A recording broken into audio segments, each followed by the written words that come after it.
Dedication and preparation led to a new sensation, new creation. That's what you're facing. Now watch my elevation. The next topic we're going to discuss on Boxing Bros is, do you want to see a Haney Kambosos rematch? And as you know, there was a rematch clause in the contract, and the clause says that the rematch has to be in Australia as well. And Jim Kambosos,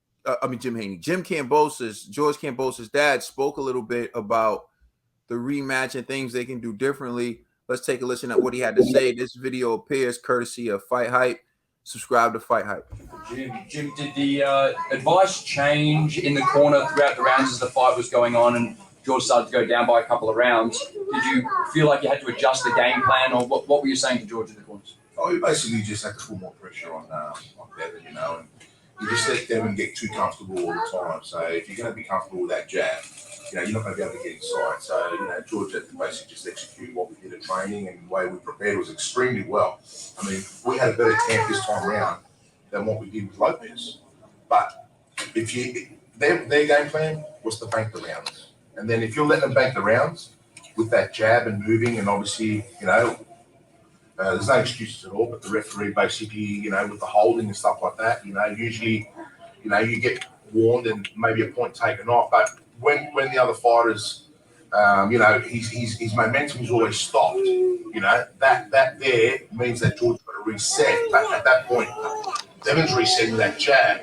So, but look, there was a few mistakes there. We know that, it's evident. I mean, we're a professionals, mate. So the thing is, we're going to execute and look at it all, and George has to start fast. That's what he has to do. He's got to make them uncomfortable from the get-go, not let him bank the rounds, and then he's playing catch-up. So George, actually in the 6th round, he started to roll, and he was very comfortable, and you could see he was starting to land.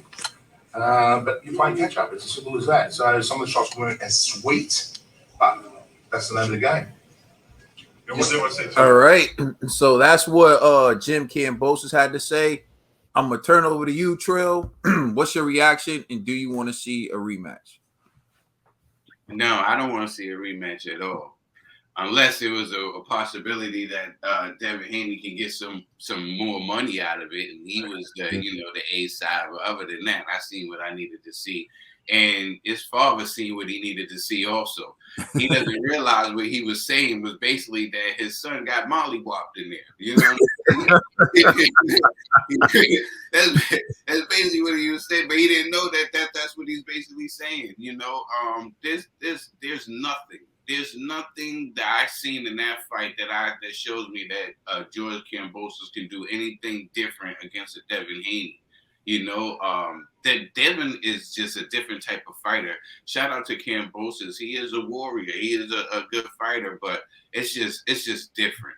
And Devin showed last night that there's levels. So do I want to see this fight again? Do I want to see the rematch? No, I do not want to see this rematch again, unless it was something different where financially for Devin, where it made sense. All right, Conspiracy G. Our chef boy G'd up. Yeah, well, first and foremost, my man's dad looked like Fred Flintstone. You know what I'm saying? So I'm just saying, like, yo, shout out to him. But the whole fight from build up, he was talking the most trash. He was talking more trash than George Kambosos, bro. You know what I'm saying? Like, and listen, at least, I'm gonna be honest. What he just was saying to me makes no sense. If we're talking about boxing, then essentially you're saying y'all knew y'all was going to get outboxed. That's essentially what he was saying, right? So it sounded like they were just hoping that Haney was not going to box. He was just going to slug it out with them. Why would a Devin Haney do that, right? Like, y'all called him a rat. That's what I'm saying. You see, like all of that, the art of war, all that art of war stuff to get him out his game plan. Hey, man, maybe that works for a dude like Teofimo. It doesn't work for a dude like Devin. You know what I mean? And plus, I'm like, so I didn't really have a strategy to have an answer for the jab. I don't know. That's kind of weird to me. You know what I'm saying? That seems a lot. And then while they're talking, you seeing my man George Kambosos' face look like 3rd-degree burns on his grill. son, his face, come on. I'm like, fam, you look like a pepperoni right now. You know what I'm saying? Wow, Like, you wild and G. Oh man, God, come on, son, come on. the chef is Parachute G in the building. We talking Parachute G in the building. we talking boxing, and you're saying, we didn't have an answer for the jab. You know what I'm saying? Like, fam, I don't know, man. Do I want to see a rematch? Obviously, he said no. But like what Trill was saying, I just didn't like the fact that Kambosos is making so much money, Haney is making so little, and then in the rematch, the same thing's gonna happen. I'm like, at least throw him some more bread. Like you asking this guy from the States to go back to Australia. He had an issue trying to get his dad over there, and y'all want him to go back over there. Wait, come on, man. The whole arena was booing the American national anthem, son. I never seen that in boxing. You know what I'm saying? So I was like, I seen it. Yeah, yeah. We talked Ricky about Hatton, it. Floyd Mayweather.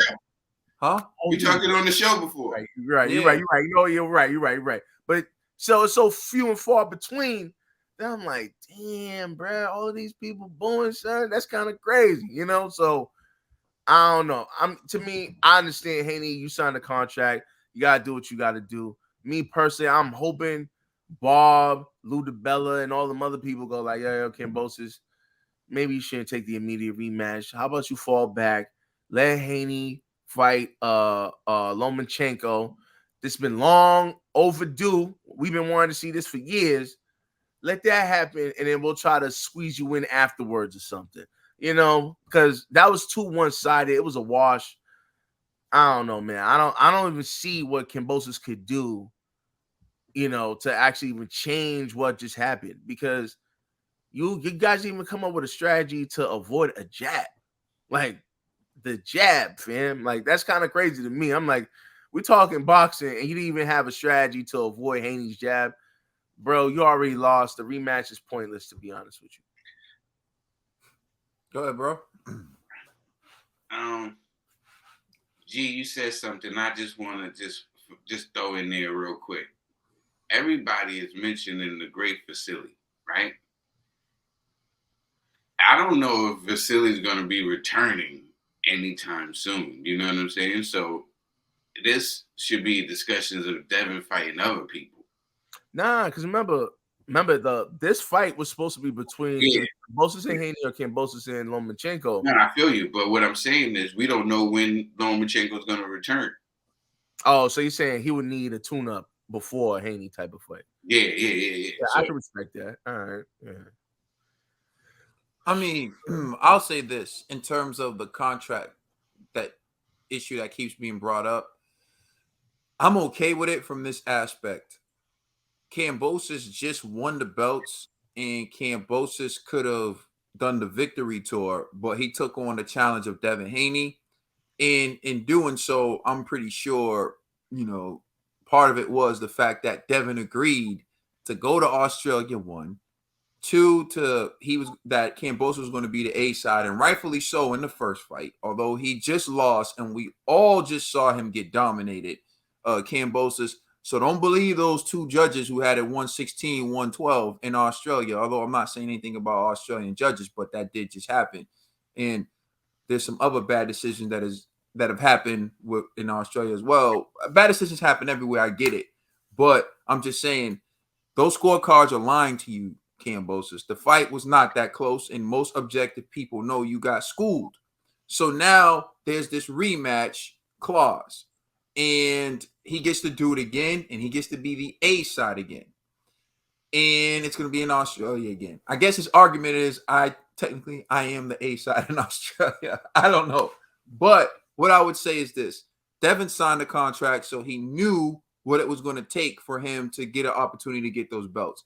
I'm not a fan of what Dimitri Bivol's trying to do and what Andy Ruiz try to do, which is, for example, you get the cash cow or you get the person with all the belts because you agree to some terms. And then once you get the benefit of winning, now you want to change the terms.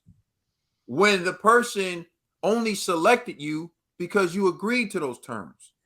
You understand? So had Devin not agreed to those terms, he doesn't get George Kambosos. So now that he's occurred the benefit because he's beaten George Kambosos, to say now I want to change those terms, I think is unfair. But for the record, Haney has never said that thus far. No, I know. Yes, Haney hasn't said it. Haney has said, I'm gonna fulfill my obligations, and that's some true warrior stuff. But what I'm saying is, it's happened before, like I said, with Andy Ruiz and with Bivol, and I'm not a fan of that because Bivol never would have got the Canelo fight if he didn't agree to those terms.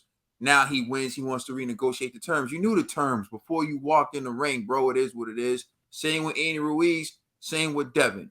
Now that I said that, do I want to see a rematch? No, I don't want to see a rematch. I don't think it's necessary. He got dominated. I think he'll get dominated again for the same reasons that everyone's already stated. He couldn't stop a jab. The jab isn't the only thing Devin has. See, you didn't make him have to use anything else. That's the problem. That's the problem with Jim Kambosos' way of thinking. It was just a jab. You know, he can throw other punches too. But when the jab was working, you ain't got to fix it because it's not broke. So you don't have to go to anything else. And he controlled George Kambosos with a jab. So now, let's say he figures out a way to get through the jab. Now, is he opening himself up for right hands? Is he opening himself up for check hooks? Is he opening himself up for uppercuts? You see what I'm saying? This is chess, not checkers, bro. While you still focusing on one punch, you get past that one punch. What do you have to do to get past that one punch? And what position is he going to put you in for other punches? You dig what I'm saying? Devin has more skills than George Kambosos. He has better reflexes than George Kambosos. He has more speed than George Kambosos. He has the reach advantage over George Kambosos. He has better footwork than George Kambosos. There's a reason why we all picked Devin Haney. Now, respect to George Kambosos again. He beat Teofimo Lopez, but I don't believe he's more skilled than Teofimo Lopez. I think everybody in the lightweight division got real brave once George Kambosos won. Now, if Tio would have won, there would have been a lot of people like, it's all good or whatever. But once Kambosos won, everyone, even Ryan Garcia, was like, get me that fight. Give me that fight. I'll really take that one. I'll really take that one. You know? So, like, come on now. George is a solid fighter. You know, prior to that, beating Lee Shelby and things of that nature, yeah, he's that level. But what Devin showed you is like there's levels to this, and Devin's world class. You need a Vasily in there for Devin. You need a Shakur Stevenson in there for Devin. You know, Javante's even a good fight with Devin. I think even Ryan Garcia would be a good fight, although I think Devin will outbox him too. You know, with Javante, there's that one punch. But Ryan, I don't even want to get on Ryan. We're gonna get into Ryan a little bit later. But all I'm saying is Kambosos, I think he's made the most with his ability. He's achieved the absolute maximum you can achieve with his ability. Do I want to see the rematch? No, but he deserves a rematch. If he wants to exercise it, I believe he deserves a rematch. Do I want to see it? No. I think Devin smokes him again, but he deserves a rematch, and I'll give him that. He does deserve a rematch if he wants it. Let us know how you feel in the comment section. Please like and subscribe. Check us out on Instagram and Twitter. And please check out our podcast on all major streaming services. And also check out our single, Elevation, out now on all streaming services. We are the Boxing Bros.